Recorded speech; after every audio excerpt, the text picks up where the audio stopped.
Fala pessoal, tudo bem com vocês? Aqui é o professor Marcos e hoje nós estamos aproveitando esse momento US que foi realizado nesse domingo, justamente a primeira fase da prova da US, e já temos algumas ponderações a fazer. No vídeo de hoje nós não iremos ser tão extensos, né? Mas iremos aqui dar fazer uma análise geral acerca das provas tanto de filosofia quanto de sociologia e de história.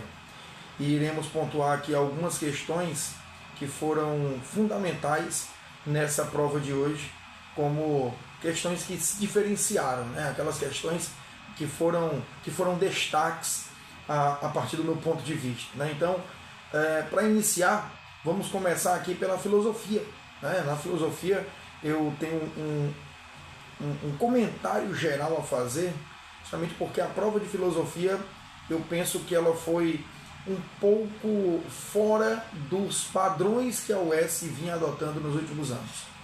As provas anteriores tinham muitas questões relacionadas aos teóricos de fato, Aristóteles, Platão, Thomas Hobbes, Maquiavel, Rousseau, passando ali por toda a fase histórica da filosofia, até mesmo na Idade Contemporânea. 5 questões conseguiam contemplar muito bem toda essa abrangência que a filosofia possui.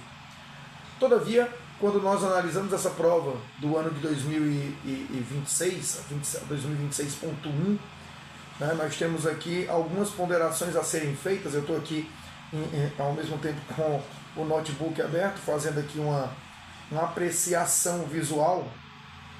E a começar aqui pelas questões, a prova de filosofia foi da questão 68 até a questão 72, e aí nós temos aqui alguns pontos a se colocar, né, que vai ser justamente a questão 68, ela vai dentro de uma fala que eu sempre costumo fazer, que a UES ela gosta muito de temas recentes, de fatos recentes. Eu sempre alerto os meus alunos para que eles possam sempre dar uma olhada em fatos, acontecimentos, ou que são jubilares, ou então fatos que acontecem de forma atual, de forma muito recente. E vale destacar nessa questão 68 justamente uma menção à grande Nied Guidon, falecida agora recentemente, né? E ela traz, né, a questão do aspecto arqueológico, e aqui nós temos uma compreensão acerca do conceito epistemológico, né? Acerca do conceito da filosofia da consciência também, do olhar que se lança sobre a ciência, sobre o conhecimento. Então, isso vai dentro de uma perspectiva de uma epistemologia contemporânea.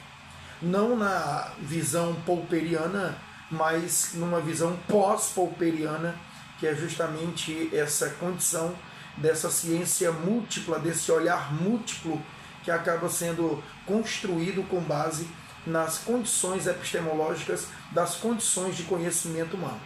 Nesse sentido, essa questão aborda o seguinte, ela diz, aqui primeiramente, eu gosto sempre de analisar o comando, e o comando fala sobre a questão 68, diz: no que diz respeito à epistemologia apresentada por Guidon, é correto afirmar que... Então, nós já temos uma noção que ele trata desse elemento epistemológico exatamente referente à nossa grande Nied Guidon. E aí vem justamente o ponto que fala o texto principal. Né? E o texto principal nos mostra o seguinte: sobre a interpretação das pinturas rupestres de Várzea Grande, no Piauí, a arqueóloga brasileira Nied Guidon, que nasceu em 33, faleceu agora em 25, afirma: cada cultura tem sua própria maneira de ver, reconhecer e representar seres ou coisas. Em outras palavras, quando um homem desenha um determinado animal, ele o faz de acordo com convenções geralmente aceitas em sua cultura. Assim, só subindo aqui, pessoal, um pouquinho. Assim, perdão, demorando aqui uma falhinha técnica para não dar certo. Assim, um desenho inclui características significativas para a identificação, mas também pode incluir outras que representam uma contribuição pessoal do designer e, por isso, são incomuns. No que diz respeito à epistemologia apresentada por Guidon, é correto afirmar que a letra A nos diz: há estruturas fundamentais do entendimento em toda a agência intelectual humana, o que garante que possamos nos entender sobre o mundo que nos cerca e sobre a verdade desse entendimento. Vejamos bem, a letra A ela acaba sendo falsa porque ela traz uma perspectiva um tanto quanto limitada sobre essa percepção. Então, a Nied Guidon ela não fala sobre uma percepção limitada, ela fala sobre uma percepção abrangente, tendo como ponto de partida o universo que nós estamos inseridos. Então a letra A, que acaba limitando esse conhecimento, essa percepção de conhecimento, já não nos é interessante nesse momento. A letra B diz que as formas animais são universais válidos para todos os povos. Aí já quebra totalmente aquilo que o texto central nos traz. É também uma questão interpretativa e domínio de conhecimento, domínio de conteúdo. Mas, veja bem, válida para todos os povos? Logicamente que não. Então, a própria Nied fala sobre essa perspectiva de olhar a partir do ambiente cultural em que nós estamos inseridos. Então, a letra B não rola. A letra C diz: a consciência do mundo não é determinada universalmente, mas por estruturas culturais compartilhadas e localizadas no tempo e no espaço, e, em algum grau, por perspectivas subjetivas, sem mais nada a refletir. Letra C, que é justamente aquilo que está em consonância com o pensamento exposto no texto central, como também com a ideia centrada no pensamento de Nied Guidon, que fala justamente dessa perspectiva que está sujeita à questão cultural que o indivíduo está inserido. Então, pessoal, a letra C está dentro dessa perspectiva da nova epistemologia pós-popperiana, que traz a condição do homem e a sua vivência cultural como percepção do conhecimento que ele realiza sobre a realidade que o rodeia. Então, letra C, ok? Outro ponto que nós temos que analisar aqui também, temos aqui apenas uma questão de filosofia que trata do aspecto mais do autor, pertinente ao autor, que é o Jean Bodin, um dos teóricos sustentadores do absolutismo, que fala aqui sobre a noção de república. Então, nesse sentido, já vou logo aqui apontando que a letra D, a forma da república é a soberania, sem a qual sobram apenas partes desconexas.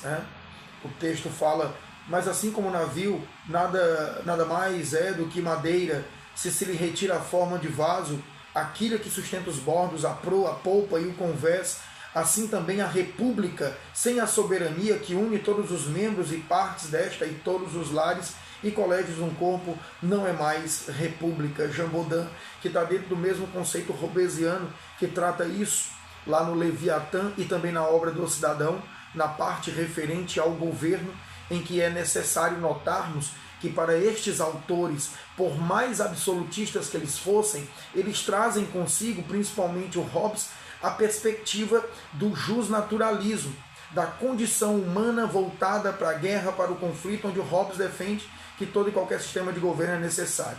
Já o Bodin, ele trabalha uma noção de defesa do sistema monárquico, mas ao mesmo tempo, como teórico político, ele analisa ele tem outros olhares, como o olhar sobre a república, o qual ele fala do elemento estrutural republicano.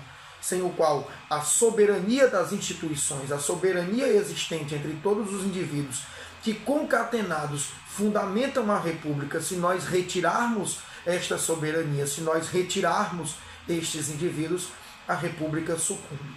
Então, a letra D é o item mais relevante aqui na filosofia, na questão 69. Ok? Galerinha, como o meu propósito é analisar as questões, né, de modo mais espalhado, como filosofia, sociologia e história, analisando aqui as de filosofia, essas duas questões, né?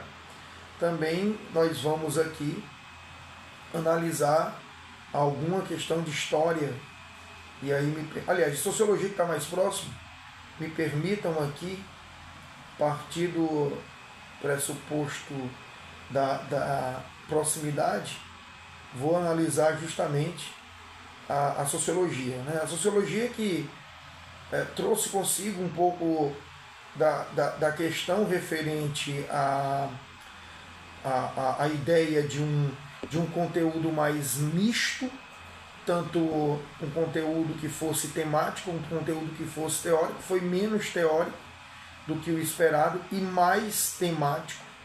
E dentro dessa condição temática, nós vamos ver aqui essa questão. Só um instante, galerinha. Tá aqui. A questão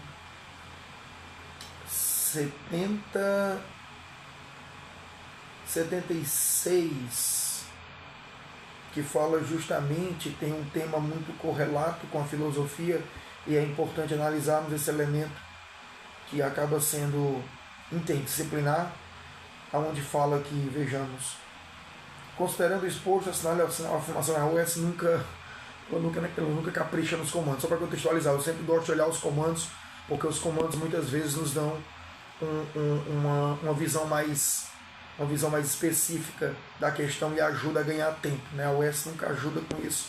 O Enem já traz esse benefício. Então vejamos. O Estado-nação moderno é soberano quando estabelece normas e condutas para pautar e organizar a vida coletiva de seus cidadãos em nível interno, bem como o seu comportamento externo, com o objetivo de promover o bem-estar destes e protegê-los de ameaças internas ou externas. E para garantir a soberania, a organização nacional do Estado não pode estar submetida aos interesses particulares de grupos sociais intermediários internos e ou externos de vontades estrangeiras de outros estados ou entidades. Basicamente, o conceito de soberania muito debatido nos últimos tempos. E aí vale a pena ressaltar também, como eu disse mais uma vez, a UES ela traz temas cotidianos, temas recentes. Então, o tema da soberania está dentro desse conflito existente aí das taxações americanas sob pressão de interferir, né, para interferir nas ações do Poder Judiciário brasileiro, enfim. Então acaba fazendo essa relação. Então vejamos aqui. A letra A diz, um Estado, opa, saí aqui, galerinha, pronto, voltei.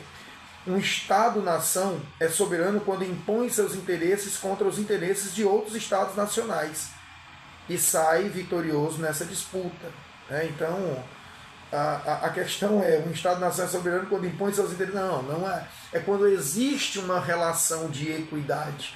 Então não há essa perspectiva da política internacional, dessa preponderância de um sobre o outro. Isso é quebra de soberania. Então a letra A está fora. A letra B diz, o Estado-nação soberano estabelece normas e regras para outros Estados sem soberania e submetidos ao julgo de órgãos econômicos exteriores. Nada a ver. É a noção da relação equânime. Nunca esqueçamos disso na política internacional. Então a letra B não rola.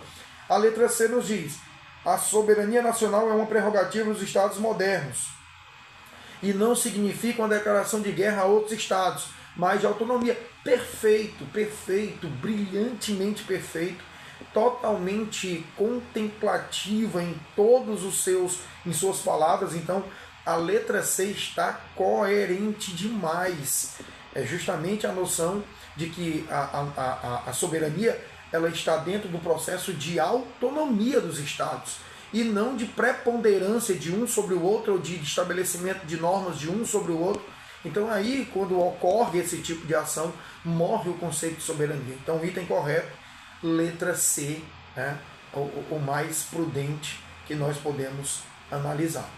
Galerinha, esse vídeo está sendo um pouquinho mais rápido por conta de uma pequena que eu tenho em casa, mas eu prometo que amanhã, dentro do meu tempo que eu terei um pouquinho maior, porque amanhã foi antecipado o feriado em uma das escolas que eu trabalho, então acaba que nós vamos fazer um vídeo mais completo, tá certo?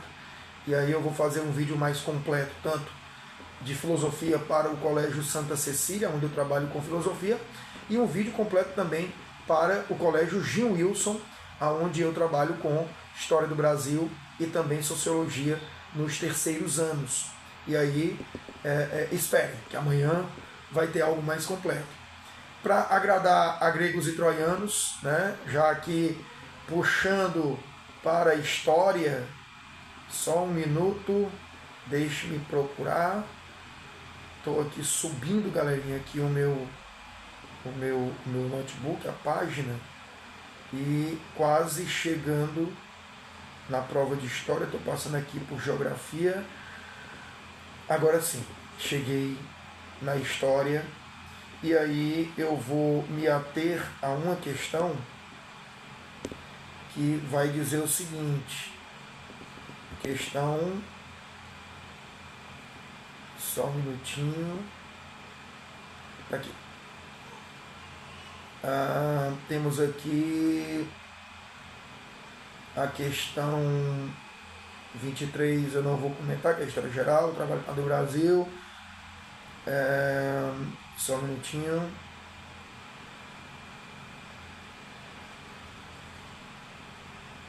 Aqui nós temos a questão 30, né, que é a questão bem recente, e que nos diz o seguinte: considerando a história do Brasil república, é correto afirmar que esse excerto se refere ao movimento. A questão diz: mas nem a TV Globo, nem os partidos de oposição, nem mesmo Ulisses Guimarães, nada fazia prever a onda dos gigantescos comícios que se seguiram. O primeiro, em Belo Horizonte, reuniu cerca de 300 mil manifestantes na Praça Rio Branco. O segundo, no Rio de Janeiro, levou 1 milhão de pessoas para a Candelária. E o último, em São Paulo, bateu a marca de 1,5 milhão de participantes. O palanque desses comícios reunia principais lideranças da frente suprapartidária: Ulisses Guimarães, Leonel Brizola, Lula, Tancredo Neves, Fernando Henrique Cardoso, Franco Montoro. O engajamento de intelectuais do porte de Antônio Cândido, Lígia Fagundes Telles e Celso Furtado, de jogadores de futebol como Sócrates e Reinaldo, e de artistas como Chico Buarque, Bethânia, Paulinho da Viola, Juca de Oliveira, Fernanda Montenegro, Fafá de Belém, foi decisivo para difundir as representações e os ideais de um projeto democrático. Aqui, nossa grandiosa Lilia Schwartz, que fez esse texto, né, abordando justamente esse ponto relevante da nossa história. Galerinha, está muito na cara, questão simples, e aí vale a pena nós citarmos aqui alguns pontos. A questão fala justamente sobre a questão referente, né, o ponto referente, me permitam aqui, galerinha, só um minutinho, que o meu computador está quase descarregando, e eu estou aqui a quase ver navios, né, com o desespero, né, que pode bater aqui, né. Só rapidinho, deixa eu ver aqui, só um minuto, galera. Tá aqui, vamos lá. Considerando a história do Brasil República, é correto afirmar que esse excerto se refere ao movimento. A letra A diz assim: das diretas já, ocorrida entre 83 e 84, que tinha como objetivo a volta da eleição direta para o cargo de presidente da República, em apoio à emenda constitucional proposta pelo deputado Dante de Oliveira. Galerinha, não tem para onde correr, é letra A, né? O movimento Diretas Já, que envolvia aí algumas figuras políticas, né? Ulisses Guimarães, presidente da Câmara dos Deputados, morto em 1992 em um acidente de helicóptero, e que ficou marcado justamente também pela Constituição de 88, né, a elaboração da Constituição de 88, a promulgação dessa mesma Carta Constitucional e também o impeachment do Collor de Mello em 1992. Franco Montoro, Fernando Henrique Cardoso, fundadores do PSDB, do Partido Social da Democracia, Partido da Social Democracia Brasileira, que emplacou o presidente da República, Fernando Henrique Cardoso, em 94, assumiu em 95 e depois, pela primeira vez, um presidente reeleito na nossa República. E aí vale a pena nós observarmos aqui que esse movimento trata justamente das diretas já, né? Esse movimento que ocorreu entre 83 e 84, tratando justamente dessa possibilidade do retorno das eleições presidenciais já no ano de 84 e 85, do qual não ocorreu, sendo eleito Tancredo Neves ainda pelo colégio eleitoral, todavia superando Paulo Maluf, que era o candidato do governo, candidato da situação, e aí é um ponto muito relevante na nossa história.